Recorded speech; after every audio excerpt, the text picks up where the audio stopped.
As a PhD student, my weekend starts when I get to leave the lab around 3 p.m. on a Friday. I headed straight home to get my chores done, I did some washing, I made my room smell nice, we had a house viewing, so I wanted to tidy my room and make it feel homely. Then around 4 p.m. I headed to the shop to get some bits for dinner, and I made this lovely chicken curry. About 7 p.m. I did some self-care, then I played the Switch for a couple of hours and decided to go to bed about 10 p.m. I woke up at 9:30 a.m. and decided to start my day by going to the gym. I spent about an hour working out before I realised I forgot milk, so I headed to the shop next door, and then it was around 11:30, so I headed straight to campus, got my coffee and got my head down, doing interview prep for an interview I have coming up and reading some research papers. And then at 3 p.m. the football started.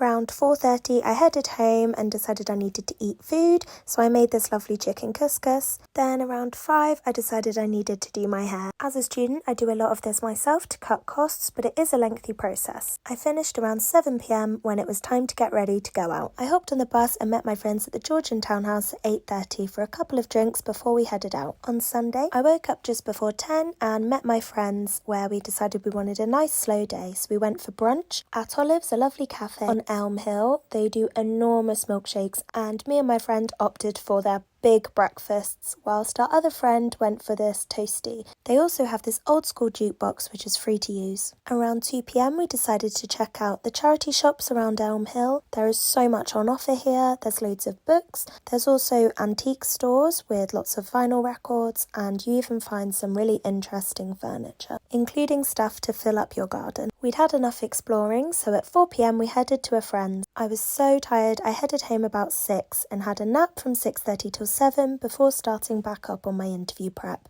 I did this until around 11 p.m. when it was time for bed.